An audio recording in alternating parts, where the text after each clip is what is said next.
Hey everybody, time for another episode of Cooking for Morons. Today I'm going to be making some hamburger helper, but I'm going to be spicing it up a little bit. So here you'll see all of the ingredients we're going to need to make this.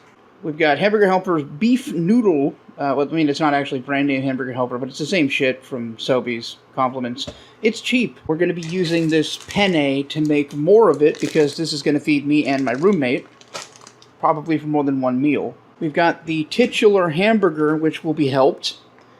Big old fucking slab of it here. It's partly frozen, but that doesn't really matter for this. Now, for the spicing up, we are going to be using some bacon. Not all of this bacon, but quite a bit of it, because bacon's delicious. These mushrooms to add some texture and, fullness to the meal. Mushrooms just take on the flavor of whatever you cook them in. So they're a great way to sort of fill out a recipe. These vegetable mix for spaghetti by Compliments, also cheap-ass shit from Sobeys. This soft, shitty tomato, which really needs to be used. You don't need to use the tomato. This one I'm gonna put it in because I need to use the tomato. And some barbecue sauce. You might notice I use barbecue sauce in a lot of different recipes. It's because it tastes good with meat. Right here, that's meat. So we're going to start by putting a little bit of water in the bottom of the pan like we usually do. This is, for this recipe, important to keep the meat from burning on the bottom of the pan. Once again, we're making a hamburger helper, and you usually put water in that anyway. We're going to be starting on max, so we're heating this fucker up hard. Here we have the hamburger. I split the brick in two. We're just going to put that right in there in the water. I'm going to be using this rather large squared wooden spoon because it's got the mass I need to manipulate this meat, which is very, very hard. So yeah, you want to expose different bits of the meat to the water to get it all browned, and then scrape that off.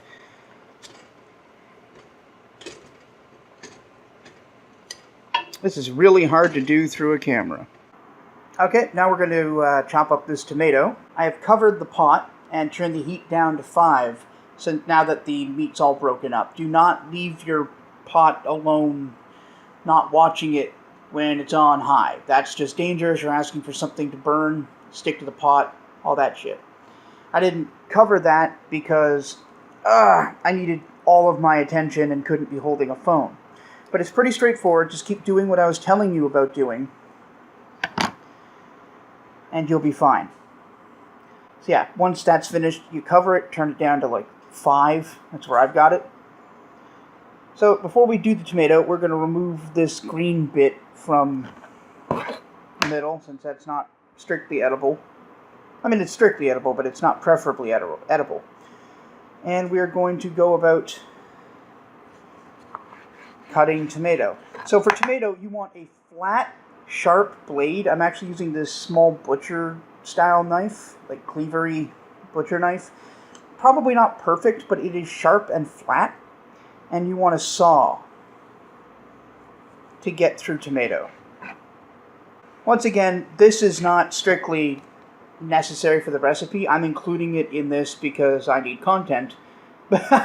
But also because it needs to be eaten. You can replace the tomato with any kind of non-starch vegetable that you really need to get out of the way. Turn it around here. I will cut that whole mass in half and proceed to dice. The pieces aren't exactly small. You can go as large or dice as small as you would like. Because it's a very soft tomato that needed to be used, it's a pain in the ass to dice it, so we're just going to go with this. And that's, again, all the dicing for this video. If you plan to use fresh vegetables, of course, you can always dice them up at the same time.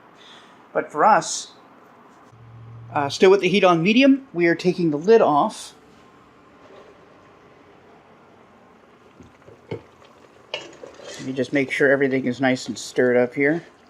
You'll see that I broke it up real nicely. That's what you want to do. If it's still kind of stuck together, you can always give it another go over with your wooden spoon or ladle or whatever you happen to have.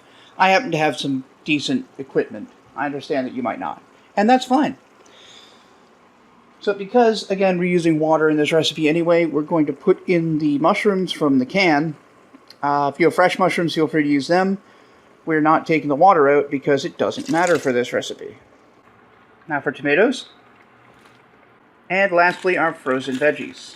Again, if you have canned vegetables or fresh vegetables, they are just as valid for this recipe. The key is to use what you've got to make something good. So now we stir this all up and bring it back to a boil, which I'm going to accomplish by turning the heat up to about 7. Meanwhile, we're going to put in some spices.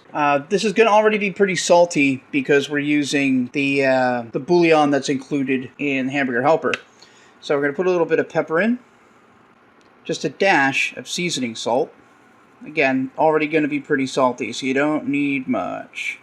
Some powdered garlic, which is not the best. If you happen to have fresh garlic, that's also legit, but I'm using powdered this time. And that will do. Again, the decision on the spices is totally up to you. If you don't have any spices to work with, other than maybe just salt or pepper, or not even that, I'm sure this recipe will be fine.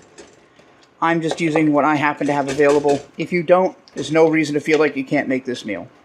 Okay, so I lied about there being no more chopping. I did have to dice up this bacon, but it's a very straightforward process. You just lay it out long ways and cut it up width ways, like these small pieces.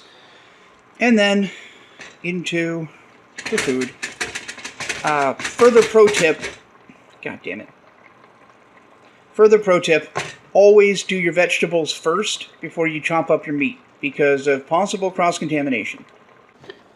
Alright, so we're finished with the initial part of this recipe before we start doing the noodles. Now this is a one-pot recipe, so we're not going to be using a different one to cook the pasta. We're going to cook it right in here with all the meat and the veggies. But before that, we need to let everything cook. So we're going to keep the temperature at 5 now that it's already heating up. Cover. And if you don't happen to have a cover that fits, you can always use a plate. Alright, so we've got it boiling real good here, and all of the individual parts are more or less cooked, at least to the point of safety. So we're going to add the flavor packet first, which is just basically beef bouillon. Get it nice and in there. Going well. We're still on medium heat, by the way. We're going to add our penne first, both because it's a bigger noodle that takes longer to cook, and because it's a wheat noodle and will take longer to cook than the egg noodles that came with this. So we'll stir this crap together. We're not going to add any water right now, because it's not necessary. We will definitely be adding some in a bit for the purpose of the egg noodles. But for now, I'm just going to cover this, and we're going to boil it for about 5 minutes. And by boil, I mean cover it and leave it on medium. Alright, 5 minutes have passed. The penne has softened a bit, but is not tender yet. And we're going to go ahead and add the egg noodles. I know what they are. So now we're probably going to need to add water. Before that, I'm going to stir it up and see how much water we're going to need. Now, Hamburger Helper generally has, like, instructions for what to include. But since we're fucking with the recipe so much, that's not super helpful. So I'm going to add some water to the glass here. Give you an idea of how much more I'm going to need, just based on that glass. Any kind of consistent measuring thing is good when you're not being very precise, like in baking. As long as you're using the same measurement tool for every time you measure. But when you're baking, follow the instructions exactly. One more glass of water. Now let's try that. Yeah, that seems about right. So, now we're going to make sure this is all stirred up, nothing stuck to the bottom of the pan, pot, or whatever the fuck. We are going to make sure it's still on about medium, and we're going to cover it again. And let that cook for another 5 minutes or so. Okay, another 5 minutes have passed. We're not quite as tender as it should be, and we have a little bit too much water. So we are going to actually just leave the top off to continue cooking the pasta and turn the heat up to 6. Now this is going to require you to, if you have to do this, it's going to require you to actually like stand over it and make sure it stays stirred. Not constantly, but like at least once a minute. So I'll let you know how long this takes. Okay, that took a little over 3 minutes and I think we're good. Feel free to continue doing this until it's as tender as you want it. Last thing we're going to do while it's still cooking, I've turned it down to 3 though, because I don't want it sticking to the bottom of the pan, is this barbecue sauce. You can use any kind of sauce you like. I'm using a tangy barbecue sauce that is not particularly sweet. It needs flavor, not necessarily sweet, but if you like sweet, go right ahead. Here we have it, the finished product, and it's time to serve. Don't forget to turn off the heat. That is vital to avoid fire hazards. I'm going to go ahead and use this ladle because it's convenient and I have one. If you don't, you can use the same kind of spoon you were using to stir it with or whatever else. Hell, you can just dip the bowl right in if you want to, but that's a bit messy for my tastes. And there we have it. Some hamburger helper with some accoutrement added in. Nice hearty meal.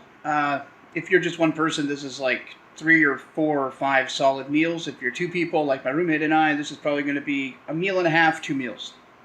Anyway, I'm hungry, and I've still got a stream tonight, so I'm going to take off. Thank you so much for watching. Make sure you like the video, subscribe to the channel, and check out my other content, especially my live streams, since that's my bread and butter. Anyway, take care.